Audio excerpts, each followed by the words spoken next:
தேர்தல் நெருங்கி வந்துருச்சு. இப்பவே தேர்தலுக்கான பணிகள் எல்லாம் தொடங்கிடுச்சு.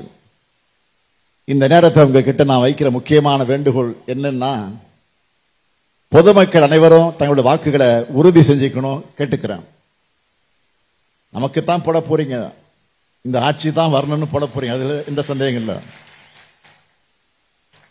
ஆனால் வாக்காளர் பட்டியலில் உங்கள் பெயர் இருக்கிறத நீங்க உறுதி செஞ்சுக்குங்க, அதான் முக்கியம். ஏதாவது ஒரு காரணத்தை சொல்லி உங்களுடைய வாக்குகள் நீக்கப்பட்டு விடக்கூடாது என்பதில் கவனமா இருக்கணும். இந்திய தேர்தல் ஆணையத்தோட ஒரே வேலை தேர்தலை முறையா, ஒழுங்கா, நேர்மையா, உண்மையா நடத்துறது தான். அதை கூட அவங்க பல மாநிலங்களில் செய்யல. மற்ற மாநிலங்களிலிருந்து வரக்கூடிய செய்திகளை படிக்கிறப்ப நமக்கெல்லாம் அதிர்ச்சியா இருக்கு. நீங்க எல்லாரும் செய்திகள்ல, சோசியல் மீடியாக்களை பார்த்திருப்பீங்க. ஹரியானா மாநிலத்தில் அநியாயமா நடந்திருக்கு. ஒரு மாநிலத்தில் வாக்காளராக இருக்கிறவங்க இன்னொரு மாநிலத்தில் வந்து வாக்களிச்சிருக்கிறாங்க. ஒரே ஒரு வீட்டு முகவரியில் 66 போலி வாக்காளர்கள் இருந்திருக்கிறாங்க. ஒருத்தருடைய வீட்டு முகவரியில் 500 வாக்காளர்கள் இருந்திருக்கிறாங்க. அவங்க எல்லாரும் வேறு மாநிலத்தை சார்ந்தவங்க. முன்னாள் எம்பி ஒருவரை 2 மாநிலங்களை வாக்களிச்சு வெளிப்படையா போட்டோ போட்டிருக்கிறாரு. அந்த மாநிலத்தில் நாடாளுமன்ற தேர்தல் நடந்தப்போ வாக்களிச்ச 30 லட்சம் பேரால சட்டமன்ற தேர்தலில் வாக்களிக்க முடியல. ஆனா புதுசா 25 லட்சம் வாக்காளர்கள் அந்த மாநிலத்தில் சேர்க்கப்பட்டிருக்கிறாங்க. இது எல்லாத்தையும் மக்களுடைய எதிர்க்கட்சி தலைவராக இருக்கிறாரே, இளம் தலைவராக விலகிக் கொண்டிருக்கிறார் என்று ஆர்வீர் சகோதரர் ராகுல் காந்தி அவர்கள் இதை தெளிவா ஆதாரத்தோடு அம்பலப்படுத்தி இருக்காரு. ஆனா தேர்தல் ஆணையம் பதில் சொல்லாம பதுங்குறாங்க. இது ஏதோ தனக்கு சம்பந்தம் இல்லாத பிரச்சனை மாதிரி சைலண்டா இருக்காங்க. இந்த சூழ்நிலையெல்லாம் தமிழ்நாட்டை சார்ந்த ஒவ்வொருவரும் வாக்காளர்கள் கவனமாக இருக்கணும். கிட்டத்தட்ட 4379 டியூப்ளிகேட் ஓட்டர்ஸ் இருக்காங்க குளத்தூர் தொகுதியில. அதாவது ஒரே பேர், ஒரே சொந்தக்காரங்க பேரு, ஒரே வயசு, பட் டிஃபரெண்ட் எபிக் நம்பர், அதாவது electoral numbers, voter list, voter card number வேற வேற. 4379 டியூப்ளிகேட் ஓட்டர்ஸ் குளத்தூர்ல. உதாரணத்துக்கு நான் ஏதோ குத்துமதிப்பா சொல்லலைங்க, உதாரணத்துக்கு சொல்றேன். பூத் நம்பர் 157 157 ரஃபி உல்லா அப்படிங்கிற பேர் 3 முறை வருது. ஒரே அட்ரஸ்ல, ஒரே வயசு, அவங்க ஃபாதர்ஸ் நேமும் ஒன்னே. ஆனா அவர்கிட்ட 3 எபிக் நம்பர் இருக்கு. ஓட்டர் ஐடி கார்டு 3 இருக்கு வேற விதமா. அதே பேரு, அதே அப்பா பேரு, அதே அட்ரஸ் எல்லாத்தோடையும்.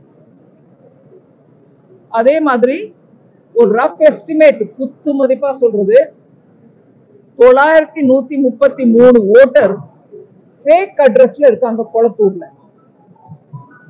இதெல்லாம் டிஎம்கே ஓட்டு சோரி பண்ணிக்கிட்டு முதலமைச்சர் ஜெயிச்சு வந்தாருன்னு நான் சொல்ல முடியுமா? நான் கேட்கறேன் கேள்வி. இதெல்லாம் ஃபேக் தானுங்க. இதெல்லாம் டபுள் வந்துருக்கு இல்லைங்களா? இதெல்லாம் நீக்கிறதுக்கான முயற்சி தான் எஸ்ஐஆர். இல்ல எங்களுக்கு எஸ்ஐஆர் வேணாம்னா இந்த ஓட்டு ஃபேக் ஓட்டு 3 எபிக் நம்பர் ஒரே ஆளுகிட்ட இதெல்லாம் வச்சுக்கிட்டு நீங்க ஜெயிச்சீங்களா? நீங்க ஓட் சோரி பண்ணி தான் ஜெயிச்சீங்களா? அந்த சீர்திருத்தம் வேணாமா? நான் கேட்கலாம் இல்லைங்களா? உங்க ப்ரொடெஸ்ட் எஸ்ஐஆருக்கு எகெயின்ஸ்ட்னா உங்க தொகுதியில இருக்கிற இந்த ஃபேக் ஐடிஸ் எல்லாத்தையும் எப்படி நீக்கிறது? அது வேணுமா உங்களுக்கு? அதனாலதான் ஜெயிச்சீங்களா? இப்படியாக ஒண்ணு சொல்றேன் உங்களுக்கு. ஒரே அட்ரஸ், அதே குளத்தூர் தான். 30 voter IDs R registered in one single address. ஒரே அட்ரஸ்ல 30 ஓட்டர் ஐடிஸ் இருக்குது. House number 11, booth 84. நீங்க போய் செக் பண்ணுங்க. மீடியா போய் செக் பண்ணாங்க, அப்பவாது நம்புவாங்களான்னு பாப்போம். 30 ஓட்டர் ஐடி ஒரே அட்ரஸ்ல, ஹவுஸ் நம்பர் 11, பூத் நம்பர் 84. அதே மாதிரி 62 ஓட்டர் ஐடி ஒரே வீட்டுல பல ரிலிஜன்ஸ் இருக்காங்க. இந்த 62 ஓட்டர் ஐடி இந்து, முஸ்லிம், கிறிஸ்டியன் என்ன ஜாதி வேணுமோ என்ன மதம் வேணுமோ இருக்காங்க. House number 20, house number 20, booth 187. அவங்கள வச்சுட்டு தான் ஜெயிச்சிங்களா? அது ஓட் சோரியா இல்லையா? அடுத்த கேள்வி, 80 ஓட்டர் ஐடிஸ், அதே மாதிரி மல்டிபிள் ரிலிஜன், பலதரப்பட்ட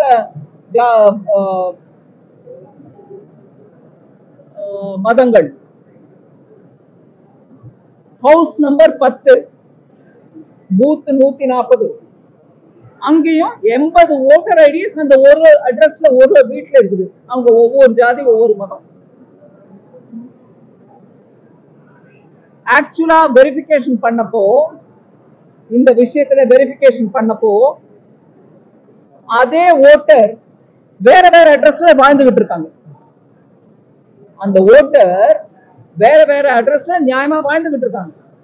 ஆனா அந்த ஓட்டர் பேரெல்லாம் இந்த அட்ரஸ்ல இருக்குது. இதை திருத்தணுமா வேணாமா?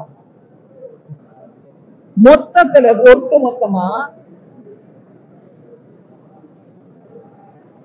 5964 மிக்ஸ்டு ஹவுஸ் ஹோல்ட்ஸ், அதாவது ஓட்டர்கள் கொளத்தூர்ல இருக்காங்க. ஆக்சுவலா அவங்க ஒருத்தர் சம்பந்தமே இல்லை.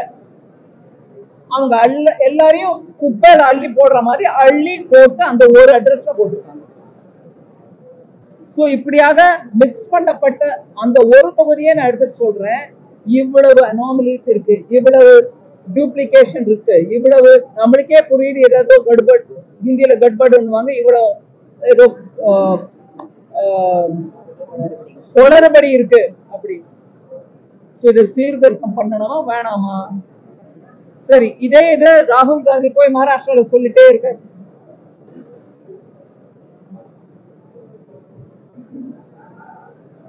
மகாராஷ்டிரால சீர்திருத்தம் பண்ணல, ரிஃபார்ம் பண்ணல. CSDS ஒரு ஆர்கனைசேஷன், அவங்க கொடுத்த நம்பர்ஸ் வச்சுட்டு ராகுல் காந்தி பேசிட்டாரு.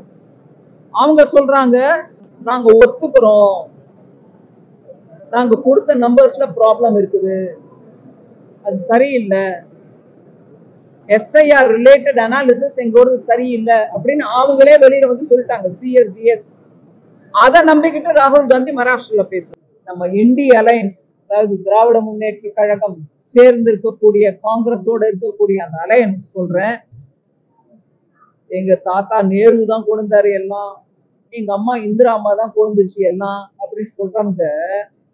இன்னைக்கு ஒவ்வொரு கான்ஸ்டிடியூஷனல் இன்ஸ்டிடியூஷனையும் எய்தர் அவங்களோட கிரெடிபிலிட்டியை அஃபெக்ட் பண்றதுக்கான எல்லா முயற்சியும் எடுத்துட்டு இருக்காங்க. அவங்கள அண்டர்மைன் பண்றதுக்கான, அதாவது அவங்களுடைய பவர் வலுவை இழக்கிறதுக்கான முயற்சி நடந்துட்டு.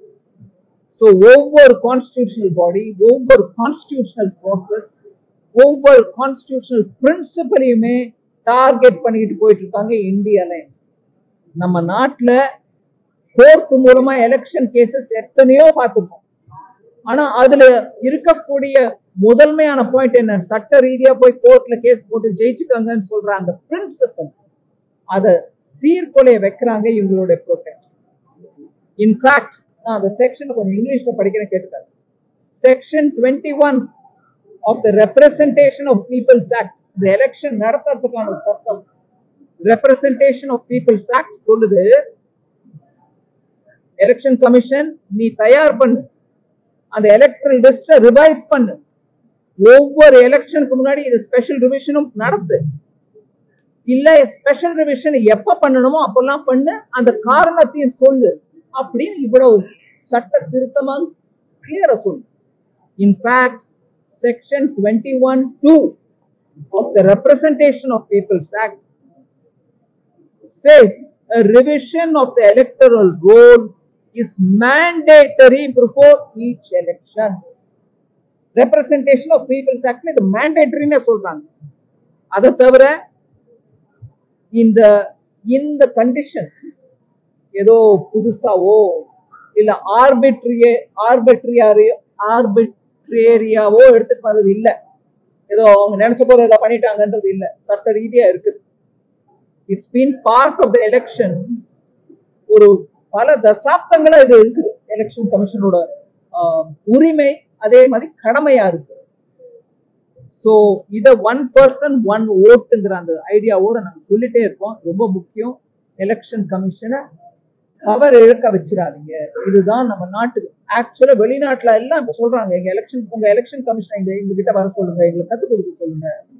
அந்த இன்ஸ்டிடியூஷனை அண்டர்மைன் பண்றதுல முக்கியமா டிஎம்கேயும் காங்கிரஸும் முன் நின்று நடத்துறாங்க. நாங்க கேள்வி கேட்டோமே, நீங்க கொளத்தூர்ல ஓட்சோரி மூலமா ஜெயிச்சுக்கலாங்க, அது யோசிங்க. மீடியாவும் அந்த கேள்வி கேட்கும். எங்க இவ்வளவு அனாமலிஸ் இருக்கு உங்களோட கான்ஸ்டுவன்சில, உங்க அசம்பிளி தொகுதியில, அது யார் கரெக்ட் பண்ணுவாங்க? அதெல்லாம் வேணுமா? இறந்தவங்க உங்க லிஸ்ட் இருக்கணுமான்னு கேளுங்க. சோ அதோட நிறுத்திக்கிறேன்.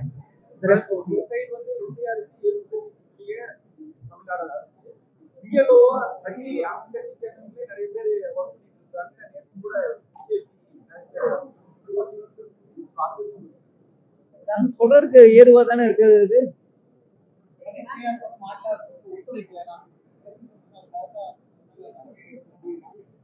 எடுப்பாங்கன்னு நினைக்கிறேன். ஏன்னா இவ்வளவு சட்ட ரீதியா அவங்களுக்கு இருக்கக்கூடிய அதிகாரத்தை குலைக்கிறதுக்கு முயற்சி பண்ணா யாரு சும்மா இருக்கும்? சட்ட ரீதியா ஆக்ஷன் எடுப்பாங்க.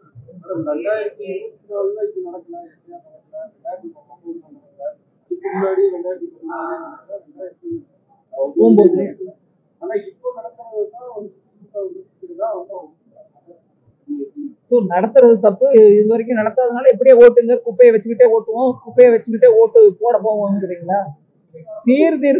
சீர்திருத்தத்துக்கு அவங்களுக்கு இருக்கிற உரிமைய கேள்வி கேட்கணும்னா இப்ப வரைக்கும் கேட்காம இப்ப ஏன் கேட்கறீங்க? நான் திருப்பி உங்களே கேட்கலாம் அந்த கேள்விய. ஏங்க நடத்தல 2009, ஏங்க நடத்தல 2014? அப்போ நின்று கேட்டிருக்கணும் அதே டிஎம்கே. அதை கேட்கல. இப்ப நடத்தும் போது வந்து கேட்கிறோம். ஏன்னா அப்ப நடக்கலன்னு அப்ப நீங்க ஏன் வாய மூடிட்டு இருந்தீங்க?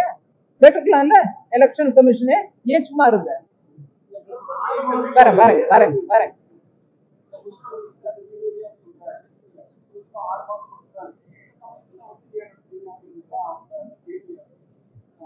ஏன் பாவம் ஒரு வருஷத்துக்கு முன்னாடியே டிஎம்கே எலெக்ஷன் கமிஷனே எஸ்ஐஆர் இங்க தமிழ்நாட்டுல பண்ணு ஒரு வருஷத்துக்கு முன்னாடியே அப்படின்னு கேட்கல?